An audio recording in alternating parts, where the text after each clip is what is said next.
നമസ്കാരം. മലയാളി വാർത്ത ആനുകാലികത്തിലേക്ക് സ്വാഗതം. നമസ്കാരം.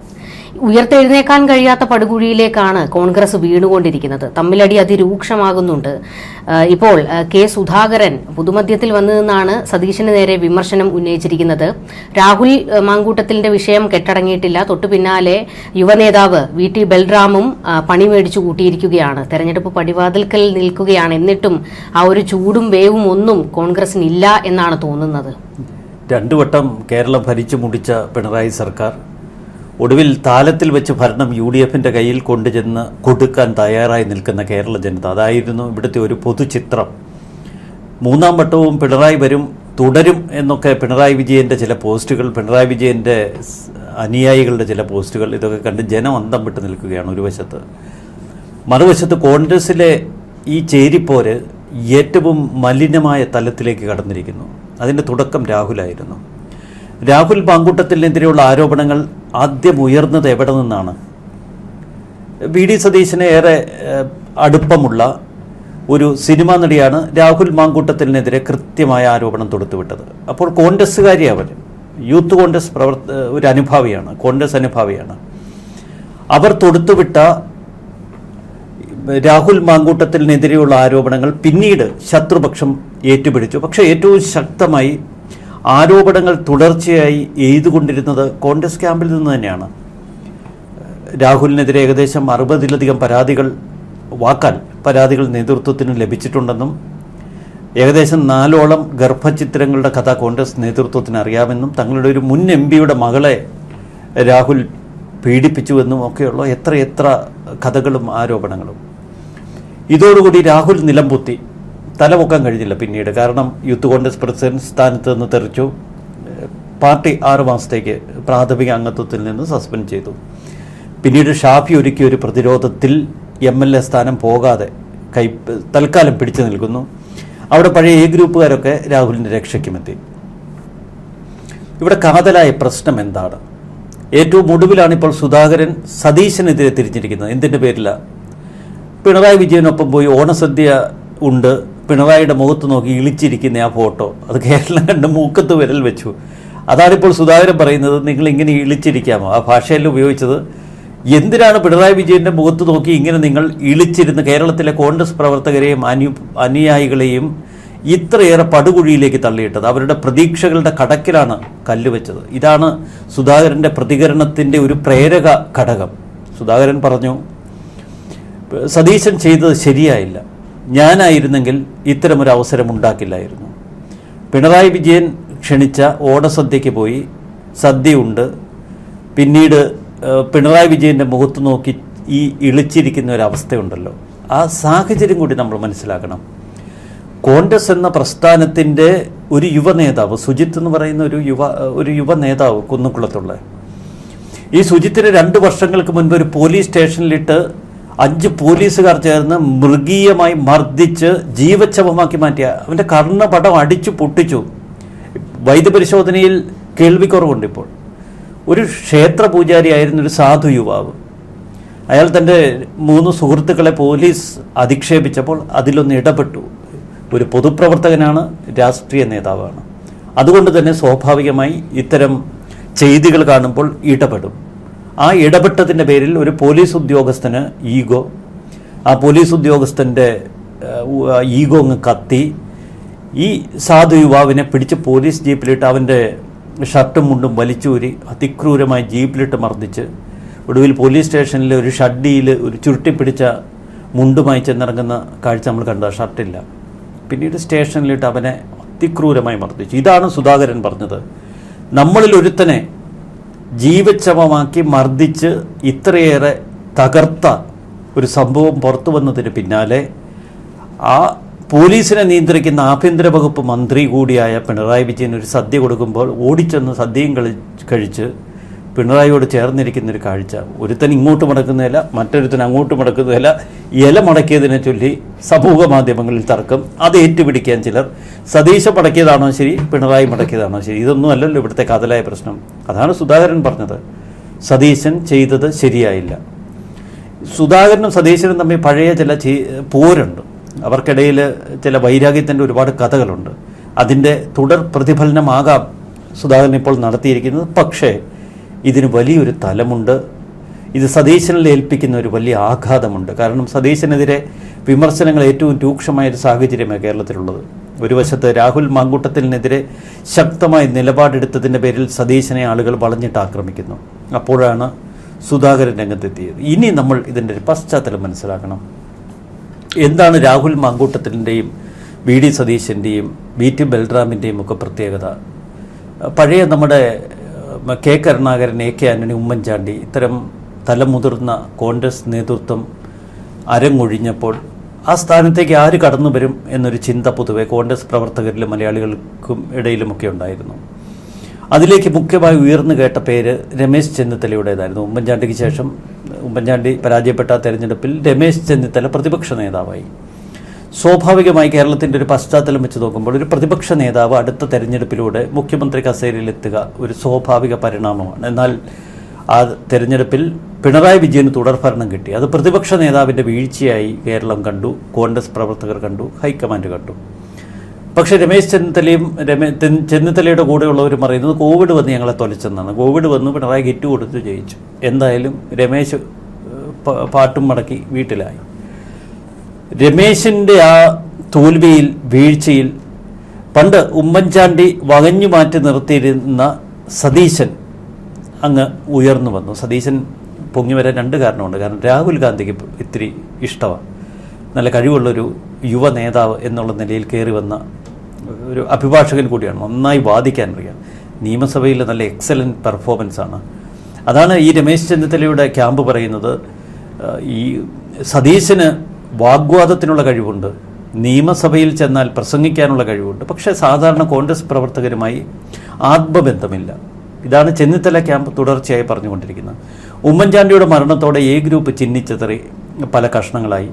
ഇതിനിടയിൽ പ്രതിപക്ഷ നേതാവായി സതീശൻ വന്നപ്പോൾ, സതീശൻ വന്നതിനൊരു പ്രത്യേക കാരണം കൂടിയുണ്ട്. കാരണം രാഹുൽ ഗാന്ധിയുടെ വലങ്കൈയായി ഇപ്പോൾ വളർന്ന് കത്തി നിൽക്കുന്നത് കേരളത്തിലെ ഒരു MP, കേരളത്തിലെ കോൺഗ്രസിൻ്റെ ദേശീയ നേതാവ് KC വേണുഗോപാലാണ്. വേണുഗോപാൽ രമേശ് ചെന്നിത്തലയ്ക്കെതിരെ ഒന്ന് കൈപിടിച്ച് സതീശനെ അങ്ങ് ഉയർത്തി, തൻ്റെ ഒരു ശിഷ്യനായി. വേണ്ടി വന്നാൽ അവസരം കിട്ടുമ്പോൾ സതീശനെ വകഞ്ഞു മാറ്റി ഇവിടെ മുഖ്യമന്ത്രിയുമാകും. ആ കണക്കൂട്ടൽ KCക്കുണ്ട്. ഇന്ന് സതീശൻ ഉദ്ദേശിച്ചതിനേക്കാളൊക്കെ മിടുക്കനും ഒരു കൂർമ്മ ബുദ്ധിക്കാരനുമാണ്. സതീശൻ കയറിയ ഉടനെ എന്ത് ചെയ്തു? ഈ പഴയ താപ്പാനുകളെല്ലാം വെട്ടി ഒതുക്കി. കോൺഗ്രസിലെ കുറേയേറെ താപ്പാനുകളുണ്ട്. ഒന്ന് രമേശ് ചെന്നിത്തലയ്ക്ക് ചുറ്റും നിൽക്കുന്നവർ, പിന്നെ ഇപ്പുറത്തെ A ഗ്രൂപ്പിലെ പഴയ താപ്പാനുകൾ, I ഗ്രൂപ്പിലെ താപ്പാനുകൾ. ഇവരിൽ പലരും നമ്മുടെ A ഗ്രൂപ്പിലെ തിരുവഞ്ചൂർ ഉൾപ്പെടെ സതീശൻ ക്യാമ്പിലേക്ക് ചേക്കേറി. അപ്പോൾ സതീശൻ ക്യാമ്പിൽ ചെന്നാൽ ഭദ്രമാണ്. അടുത്ത നിയമസഭയിൽ മത്സരിച്ച് ജയിച്ചാൽ ഒരു മന്ത്രിസ്ഥാനം, അത്രേ ഇവരൊക്കെ പ്രതീക്ഷിക്കുന്നുള്ളൂ. അങ്ങനെ സതീശന് സറണ്ടർ ചെയ്തവരും ചെയ്യാത്തവരുമായി രണ്ട് വിഭാഗം. സതീശന് സറണ്ടർ ചെയ്യുക എന്ന് പറയുന്നത് സതീശൻ KC വേണുഗോപാൽ ടീമിന് സറണ്ടർ ചെയ്യുക. അങ്ങനെ കേരളത്തിൻ്റെ നേതൃത്വം പിടിച്ചെടുക്കാനുള്ള ശ്രമം ഒരു വശത്ത് സതീശൻ ക്യാമ്പ് നടത്തി തുടങ്ങി, മറുവശത്ത് രമേശ് ചെന്നിത്തല ക്യാമ്പും ചെയ്തു തുടങ്ങി. രമേശ് ചെന്നിത്തലയ്ക്ക് പക്ഷേ നമ്മൾ കേരളത്തിൻ്റെ ഒരു പൊതു സ്വഭാവം എടുക്കുമ്പോൾ പല പ്രാദേശിക തലത്തിലും വലിയ പിന്തുണയുണ്ട്. കാരണം വളരെ കാലമായി നേതൃത്വത്തിൽ നിറഞ്ഞു നിൽക്കുന്നത് കൊണ്ട് മിക്ക തെരഞ്ഞെടുപ്പുകളിലും ഫണ്ട് ഒഴുക്കാൻ കഴിവുമുണ്ട്. അതുകൊണ്ട് തന്നെ പ്രാദേശിക നേതാക്കളുടെ പിന്തുണ ചെന്നിത്തലയ്ക്കുണ്ട്. അത്രയേറെ ഗ്രാസ് റൂട്ട് ലെവൽ ബന്ധം സതീശനില്ല. അതുകൊണ്ട് സമയമാകുമ്പോൾ സതീശനെ വെട്ടാം എന്നുള്ള ഒരു ഭാവം ചെന്നിത്തലയ്ക്കുമുണ്ടായിരുന്നു. ഇതിനിടയിൽ സതീശൻ ക്യാമ്പിലേക്ക് കൂടുതൽ ആളുകൾ ചെന്നുകൊണ്ടിരുന്നു. ഞെട്ടിക്കുന്ന ഒരു വിജയം സതീശൻ കൈവരിച്ചത് യുവ നേതൃനിരയെ തൻ്റെ പിന്നിൽ അണിനിരത്തിയാണ്. അവിടെയാണ് VT ബൽറാം, ഷാഫി പറമ്പിൽ, രാഹുൽ മാങ്കൂട്ടത്തിൽ തുടങ്ങിയ നേതാക്കളുടെ, പണ്ട് PC വിഷ്ണുനാഥിനെ പോലെ ഉമ്മൻചാണ്ടിയുടെ A ഗ്രൂപ്പിൻ്റെ വലങ്കയായി നിന്നിരുന്നവർ നിശബ്ദരായി. പിന്നെ റോജി M ജോണിനെ പോലുള്ളവർ നിശബ്ദരായി. മാത്യു കുഴൽനാടനെ പോലെയുള്ളവർ നേരെ സതീശൻ KC വേണുഗോപാൽ ക്യാമ്പിൻ്റെ പ്രധാനികളായി. അപ്പോൾ ഒരു യുവ നിരയെ കളത്തിലിറങ്ങി. ഇതിലേറ്റവും പ്രധാനി ഷാഫി പറമ്പിലാണ്, VT ബൽറാം. രണ്ട് തലത്തിൽ അവർ വടക്കൻ മലബാർ ഉള്ളം കയ്യിൽ ഒതുക്കിയാലേ കോൺഗ്രസിന് കേരളത്തിൽ വേണ്ടത്ര നിലനിൽപ്പുള്ളൂ. ഇല്ലെങ്കിൽ പൂർണ്ണമായും മുസ്ലിം ലീഗ് ഇവരെ UDFനെ ഹൈജാക്ക് ചെയ്യുമെന്ന ഭയം. ഇവിടെ VT ബൽറാം, ഷാഫി പറമ്പിൽ നല്ലൊരു ടീമായി നിന്നു. പക്ഷേ തൊട്ടപ്പുറത്തൊരു നായർ നേതാവ് കൂടി വളർന്നു വരണം. അപ്പോൾ ആ സ്പേസിലേക്ക് രാഹുൽ മനോഹരമായി പ്ലേസ് ചെയ്യപ്പെട്ടു. ക്രിസ്ത്യൻ സ്പേസിലേക്ക് റോജി M ജോൺ, മാത്യു കുഴൽനാടൻ തുടങ്ങിയവർ. അപ്പോൾ ഇതൊരു വളരെ ബാലൻസിങ് നേച്ചറുള്ള ഒരു യുവനിരയെ, ഒരു പോർ നിരയെ കളത്തിലിറക്കാൻ സതീശന് കഴിഞ്ഞു. അതിനിടയിലാണ് പാലക്കാട് ഉപതെരഞ്ഞെടുപ്പ് വന്നത്. ഇതോടെ സതീശൻ്റെ ഗ്രാഫ് വളരെ വലുതായി. കാരണം രാഹുലിനെ നേരെ പാലക്കാട്ടേക്ക് കൊണ്ടുവരുന്നു. അങ്ങനെ സതീശൻ പിള്ളേർ എന്നുള്ളൊരു പ്രയോഗം കേരളത്തിൽ പൊട്ടി വീണു.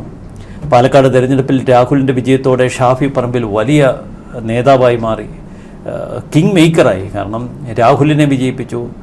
വടകര മണ്ഡലം ഉൾപ്പെടെ പിടിച്ചെടുത്തുകൊണ്ട് ഷാഫി തിളങ്ങി നിൽക്കുന്ന ഘട്ടത്തിലാണ് പാലക്കാട് ഉപതെരഞ്ഞെടുപ്പ് വരുന്നത്. അപ്പോൾ വേറൊരു ലെവലിലായി യുവനേതൃത്വം വേറൊരു ലെവലിലായപ്പോൾ സതീശൻ്റെ ഒരു ഗ്രാഫ് 10 മടങ്ങും വർദ്ധിച്ചു. ഇതിനിടയിൽ സുധാകരനെ ഒതുക്കുക സതീശൻ്റെ എക്കാലത്തെ ഒരു ലക്ഷ്യമായിരുന്നു. കാരണം വലിയ കോമ്പിനേഷനിൽ ഇവർ തമ്മിൽ തുടങ്ങിയത്. KPCC പ്രസിഡന്റായി സുധാകരൻ, മറുവശത്ത് പ്രതിപക്ഷ നേതാവായി സതീശൻ.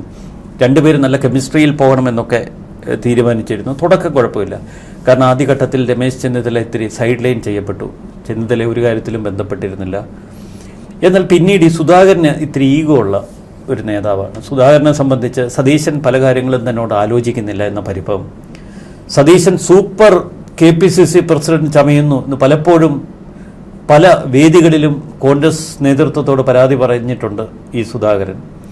അങ്ങനെ സതീശൻ്റെ അഹങ്കാരം വളരുന്നുവെന്ന് സുധാകരൻ പലരോടും വെട്ടിത്തുറന്ന് പറഞ്ഞു തുടങ്ങി. ഇതോടെ സുധാകരൻ പോര് ശക്തമായി. പിന്നീട് ഇരുവരും തമ്മിൽ പോർവിളികൾ നടത്തുന്ന നിരവധി സന്ദർഭങ്ങൾ നമ്മൾ കണ്ടിട്ടുണ്ട്. തിരുവനന്തപുരത്ത് ഒരു KPCC മീറ്റിങ്ങിൽ, പിന്നീട് തിരുവനന്തപുരം DCC നടത്തിയ ഒരു യോഗം ബഹിഷ്കരിച്ചുകൊണ്ട് സതീശൻ, അതിനുശേഷം ഒരു പത്രസമ്മേളനത്തിൽ സതീശൻ ലേറ്റായതിൻ്റെ പേരിൽ പച്ച തെറി വിളിക്കുന്ന സുധാകരൻ. അങ്ങനെ ഇരുവരും തമ്മിൽ വലിയ ട്രിപ്റ്റായി. ഇതിനിടയിൽ സുധാകരനെ രമേശ് ചെന്നിത്തല പാട്ടിലാക്കി. ഇതോടെ സതീശന് കലിപ്പിൻ്റെ മാക്സിമം. സുധാകരനെ വെട്ടിയെരിഞ്ഞ് ഇത് മുന്നോട്ട് പോകാൻ കഴിയൂ, ആ KPCC പ്രസിഡന്റിനെ മാറ്റണം.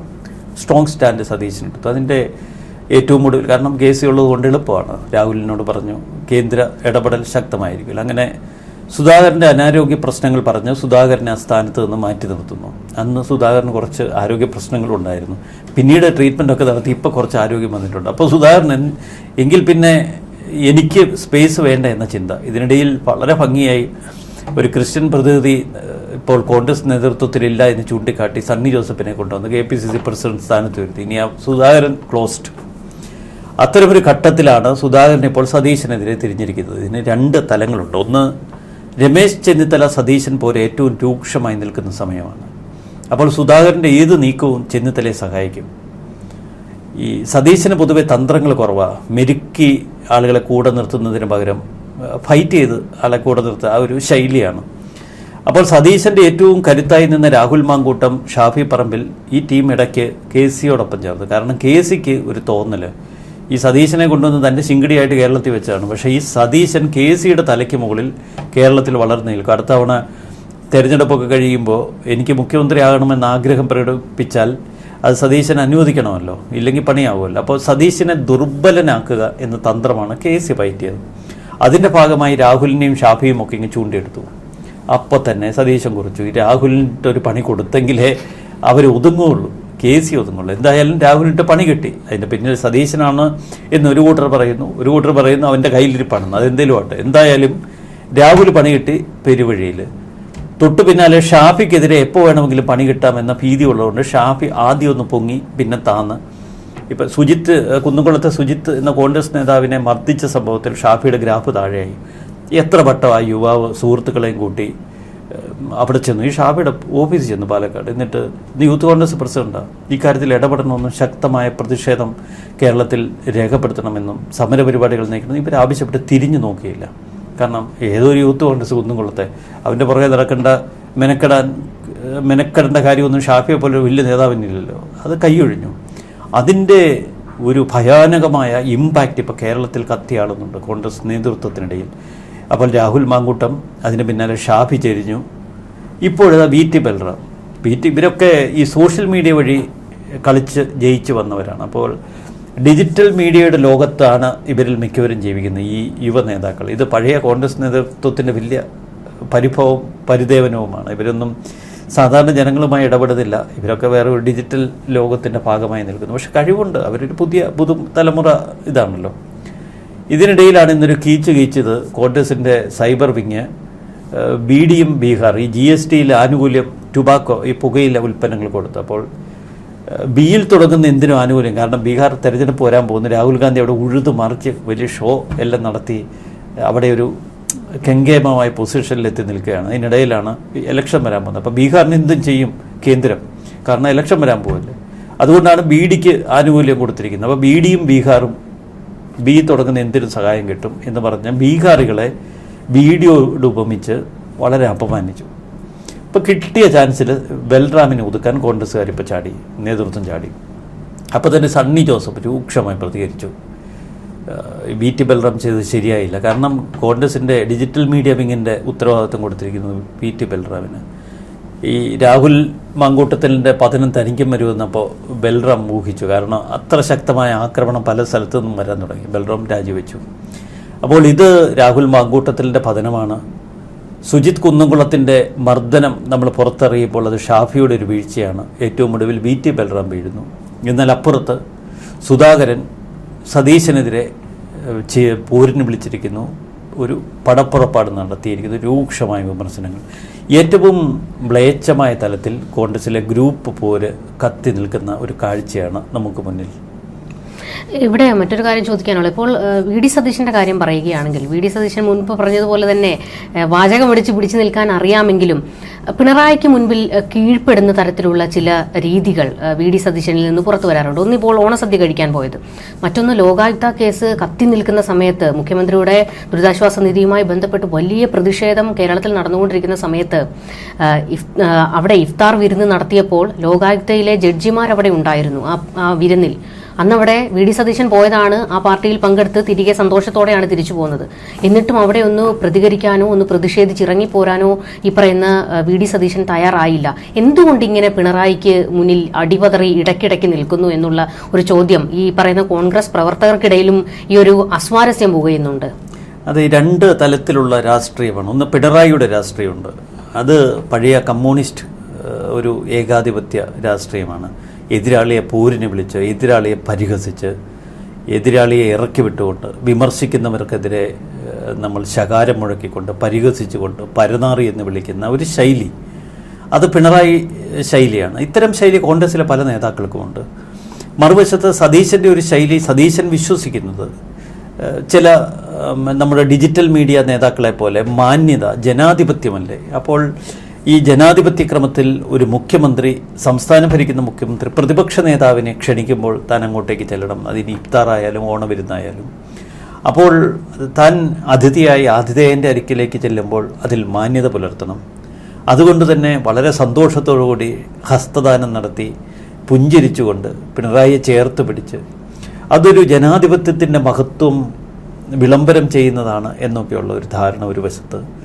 മറുവശത്ത് ഈ ദൃശ്യങ്ങൾ കാണുമ്പോൾ സാധാരണ കോൺഗ്രസ് പ്രവർത്തകർക്കൊരു തോന്നലുണ്ടാവും, ഞങ്ങൾ വലിയ കരുത്തനെന്ന് കരുതുന്ന ഈ നേതാവ് പിണറായിയുടെ മുന്നിൽ ചെന്ന് അശുവായിട്ട് നിൽക്കുന്നു, പിണറായി ഏതെങ്കിലും തരത്തിൽ ഇവരൊക്കെ ഭയപ്പെടുന്നു. ഇവിടെ ചില കഥകളും പരത്തുന്നു. ഈ ക്ലിഫ് ഹൗസിൽ എന്തെങ്കിലും കാര്യസാധ്യത്തിനായി ചെല്ലുന്നവരോട് ആ കൻ്റോൺമെൻറ്റ് ഹൗസിലേക്ക് ഇവിടെ ഒന്ന് പോയിട്ട് പോകണമെന്ന് പണ്ട് ഈ തമിഴ്നാട് ശൈലിയിൽ പറയും എന്നൊക്കെ പറഞ്ഞ് ഇത്തരം കഥകളും പരത്തുന്നു. പലപ്പോഴും പിണറായി വിജയൻ്റെ ബി ടീമാണ് സതീശൻ എന്നുള്ളൊരു പരിഹാസം സമൂഹ മാധ്യമങ്ങളിൽ നമ്മൾ കാണാറുണ്ട്. ഇതൊക്കെ കോൺഗ്രസിൻ്റെ ചേരിപ്പോരിൻ്റെ ഭാഗമാണ്. ഇവിടെ കോൺഗ്രസ് പ്രവർത്തകരുടെ ഒരു വലിയ വികാരമുണ്ട്. അവർ ഈ രണ്ട് ഭരണത്തിൽ ആകെ തളർന്നിരിക്കുകയാണ്. ഒരു യുദ്ധമാണ് ഇനി വരാൻ പോകുന്നത്, നിയമസഭാ തെരഞ്ഞെടുപ്പ്. ആ യുദ്ധത്തിൽ നയിക്കേണ്ടത് പ്രതിപക്ഷ നേതാവാണ്, അതാണ് ക്യാപ്റ്റൻ. അപ്പുറത്തെ ക്യാപ്റ്റൻ ഉണ്ടല്ലോ, ഒറിജിനൽ ക്യാപ്റ്റൻ ഭരണകൂടത്തിൽ ഇരിപ്പുണ്ട് കൂടമായിട്ട്. ഇപ്പുറത്തെ ക്യാപ്റ്റൻ ആകെ കൂടി വെള്ളിടി വെട്ടി പോലെ തെക്ക് വടക്ക് നടക്കുകയാണ്. അപ്പോൾ വി ഡി സതീശനെ സംബന്ധിച്ച് ഒരു കരുത്തനായ ഒരു പോരാളിയുടെ ചിത്രം വേണമെന്നൊക്കെ ഈ കോൺഗ്രസ് പ്രവർത്തകർ ആഗ്രഹിക്കുന്നു, കോൺഗ്രസ് അനുഭാവികൾ ആഗ്രഹിക്കുന്നു, കേരളത്തിലെ ഭരണം മാറണമെന്ന് ആഗ്രഹിക്കുന്ന കുറേ നിഷ്പക്ഷമതികളും ആഗ്രഹിക്കുന്നു. ചിലപ്പോൾ ഉണ്ട് ഈ പത്രക്കാരുടെ മുന്നിൽ വന്ന് ഭയങ്കര കടുകട്ടിയായിട്ട് നിൽക്കുന്ന സതീശനെ കാണും, ചിലപ്പോൾ പഴന്തുണി പോലെ ചുരുണ്ടുകൂടി പിണറായിയുടെ മുന്നിൽ പോയിരിക്കുന്ന സതീശനെ കാണും. അപ്പോൾ ആളുകൾ അക്ഷരാർത്ഥത്തിൽ കുഴഞ്ഞിരിക്കുകയാണ്. യഥാർത്ഥ സതീശനെ ആരാണ്, ഒറിജിനലാണോ വ്യാജനാണോ നമ്മൾ കണ്ടുകൊണ്ടിരിക്കുന്നത്. അപ്പോൾ രണ്ട് ദ്വന്ദ്വ മുഖം അല്ലെങ്കിൽ രണ്ട് ക്യാരക്ടർ പലപ്പോഴും ഈ സതീശനിൽ കാണുന്നു. സതീശൻ കരുതുന്നത് ഒരു മാന്യതയുടെ ഭാഗം കൂടിയായിട്ടാണ്. അതുകൊണ്ട് സതീശനെ അക്കാര്യത്തിൽ നമുക്ക് അധികം വിമർശിക്കാൻ പറ്റത്തില്ല. പക്ഷേ ഈ മാന്യത പിണറായിയുടെ അടുത്ത് വേണോ? അതാണ് ജനങ്ങൾ ചോദിക്കുന്നത്. നമ്മൾ എവിടെയാണ് മാന്യത കാട്ടേണ്ടത്? പൊളിറ്റിക്സ് മാന്യമായിരിക്കണമെന്ന് പറയുമ്പോൾ ഇതേ മാന്യത നിങ്ങളോട് കാണിക്കുന്നുണ്ടോ? നിങ്ങളുടെ ഒരു യൂത്ത് കോൺഗ്രസ് പ്രവർത്തകനെ കുന്നുംകുളത്ത് പോലീസ് സ്റ്റേഷനിൽ കൊണ്ടുപോയി ഉടുപ്പും മുണ്ടും വലിച്ചൂരി അവനെ കൊല്ലാക്കൊല ചെയ്ത് വിട്ടിട്ട് നിങ്ങൾ അവരോട് മാന്യത കാണിക്കണം. അതേ സതീശൻ ഇന്നലെ പറഞ്ഞു ആ പോലീസുകാർ 5 എണ്ണം ഉണ്ട്, ഒറ്റൊരുത്തൻ വീട്ടിൽ നിന്ന് യൂണിഫോം ഇട്ട് പുറത്തിറങ്ങിയായിരുന്നു. പക്ഷെ പറച്ചിലേ ഉള്ളൂ, ഈ പറഞ്ഞത് മാത്രമേ ഉള്ളൂ. ഇവിടെ ഇപ്പോൾ രാഹുൽ മാങ്കൂട്ടത്തിലിന്റെ കാര്യത്തിലേക്ക് വരികയാണെങ്കിൽ നിയമസഭയിൽ രാഹുൽ 15-ാം തീയതി എത്തണം എന്ന് കോൺഗ്രസിലെ വലിയൊരു വിഭാഗം ഇപ്പോൾ ആവശ്യം ഉന്നയിച്ചിട്ടുണ്ട്. എന്നാൽ രാഹുൽ ഇപ്പോൾ എത്തേണ്ടതില്ല എന്നുള്ള ഒരു നിലപാടിലാണ് വി.ഡി. സതീശൻ എന്നുള്ള ചില വിവരങ്ങൾ പുറത്തേക്ക് വരുന്നുണ്ട്. ഇതോടുകൂടി വി.ഡി. സതീശനെതിരെ പൂർണ്ണമായും പല ഗ്രൂപ്പുകളും തിരിയുന്ന ഒരു സാഹചര്യം ഉണ്ടാകുന്നു. എ ഗ്രൂപ്പ് രാഹുലിനെ പിന്തുണച്ച് രംഗത്തേക്ക് വന്നിട്ടുണ്ട്. ഈ രാഹുൽ വിഷയത്തിൽ ഈ ഇടച്ചിലുകളാണ് പല രീതിയിൽ ഉണ്ടായിക്കൊണ്ടിരിക്കുന്നത്. വി.ഡി. സതീശന് പൂർണ്ണമായും ഒപ്പം ഉണ്ടായിരുന്നവരൊക്കെ കൊഴിഞ്ഞു പോകുകയാണോ? അതെ, ഈ പണ്ട് രാഹുലിന് അനുകൂലമായിട്ട് ഈ യൂത്ത് കോൺഗ്രസ്സുകാരൊരു മുദ്രാവാക്യം മുഴക്കാറുണ്ട്, നിലപാടിൻ്റെ രാജകുമാരൻ. അപ്പോൾ ഈ നിലപാടിൻ്റെ രാജകുമാരൻ പട്ടം പൊളിഞ്ഞ് താഴെ കിടക്കുക അപ്പോൾ രാഹുലിൻ്റെ. അതുകൊണ്ട് അത് എങ്ങനെയെങ്കിലും അടിച്ചു മാറ്റാനുള്ള ശ്രമമാണ് സതീശൻ നോക്കുന്നത്. സതീശൻ അതുകൊണ്ട് ഒരു നിലപാടെടുത്തിരിക്കുകയാണ്. രാഹുൽ മാങ്കൂട്ടം സ്ത്രീ വിഷയത്തിൽ വളരെ ആരോപണങ്ങൾ കേൾക്കുന്നു. അതുകൊണ്ട് തന്നെ രാഹുൽ മാങ്കൂട്ടത്തിനെതിരെ ഇപ്പോൾ സ്വീകരിച്ചിരിക്കുന്ന നടപടികൾ യുക്തിഭദ്രമാണ്. ഇനിയും കടുത്ത നടപടികളിലേക്ക് പോകണം. നിയമസഭയിൽ ഇപ്പോൾ തൽക്കാലം കയറേണ്ട മാറി നിൽക്കട്ടെ.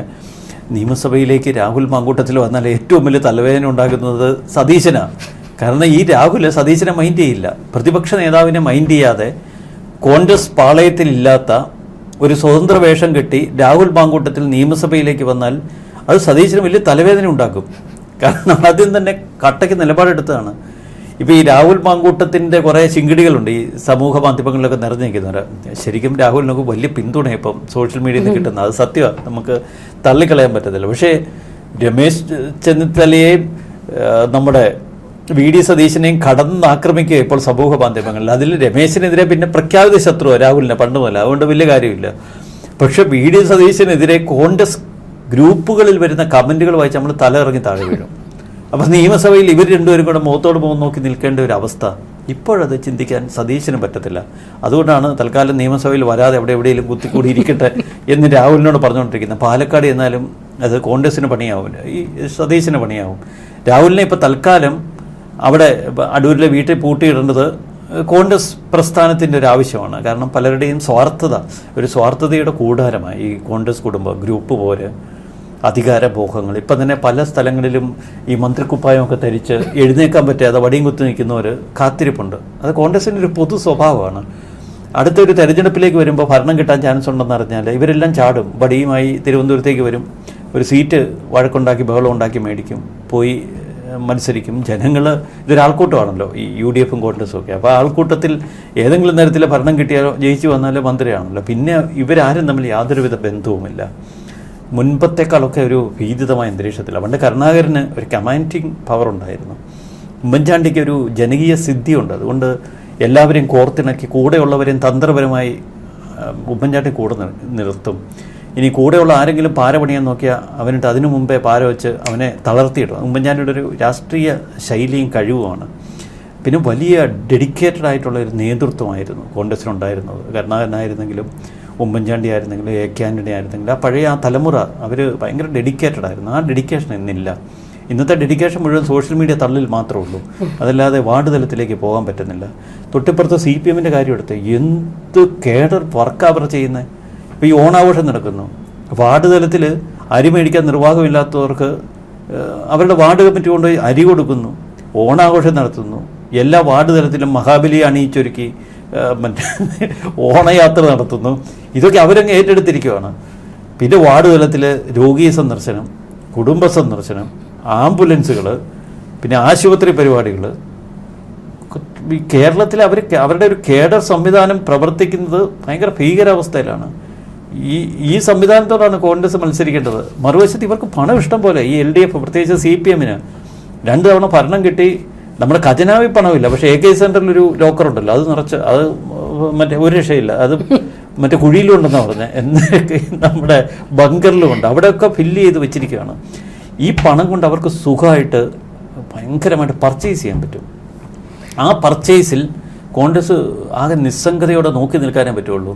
അതുകൂടി കോൺഗ്രസിൻ്റെ ഒരു പ്രതീക്ഷ കർണാടകയിലെ ഭരണമാണ്. അവിടുന്ന് അത്യാവശ്യം എല്ലാ തവണയും അവിടെ നിന്നാണ് സഹായിക്കുന്നത്. പണ്ട് സതീശൻ 150 കോടി ഒരു ട്രക്കിൽ കയറ്റി കൊണ്ടുവന്നൊക്കെ PV അൻവർ പറഞ്ഞില്ല, അത് കർണാടകയിൽ നിന്നാണ്. കാരണം അവിടെ DK ഒക്കെ ഉണ്ടല്ലോ, അവരുടെ ഏറ്റവും വേണ്ടപ്പെട്ട സംവിധാനങ്ങളുണ്ട്. അവിടുത്തെ ഫണ്ട് കിട്ടുമായിരിക്കും. പക്ഷേ ഇവിടെ CPM-നോട് എതിരിടാൻ കോൺഗ്രസ് ഇങ്ങനെയൊക്കെ പ്രവർത്തിച്ചാൽ മതിയോ? ഇങ്ങനെയൊക്കെ പോരടിച്ചാൽ അവർ തന്നെ തളർന്നു വീഴില്ലേ? ഗ്രൂപ്പ് പോരാണ് എല്ലാ കാലത്തും കോൺഗ്രസ് എന്ന പ്രസ്ഥാനത്തെ നശിപ്പിച്ചത്. അത് ഇനിയും വേണോ? അവർ തന്നെ ചിന്തിക്കട്ടെ.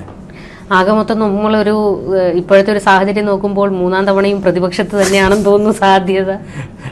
സ്വയം കൃതജ്ഞത എന്ന് പറയാം. പക്ഷെ അവർക്ക് നല്ല സുവർണ അവസരമാണ്.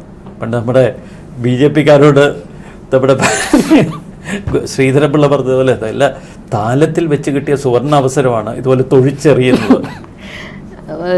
പറഞ്ഞതുപോലെ തന്നെ കോൺഗ്രസിന്റെ കയ്യിലിരിപ്പ് തന്നെയാണ് ഇനി അവരുടെ ഭാവി നിശ്ചയിക്കാൻ പോകുന്നത്. അടുത്ത തവണ തെരഞ്ഞെടുപ്പിൽ ജയിച്ചാൽ സതീശൻ പറഞ്ഞിട്ടുണ്ട്, ജയിക്കാൻ കഴിഞ്ഞില്ലെങ്കിൽ ഞാൻ രാഷ്ട്രീയ വനവാസത്തിന് പോകുമെന്ന്. അതുകൊണ്ട് എന്ത് കേട്ടോ ഭരണങ്ങളെ രാഷ്ട്രീയ വനവാസത്തിന് ഇവിടെ ജനത്തിന്റെ അവസ്ഥ.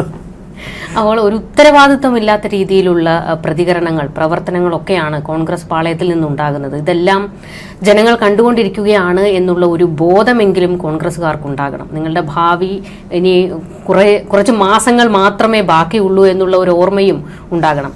കൂടുതൽ ചർച്ചകളുമായി കാണാം. നമസ്കാരം.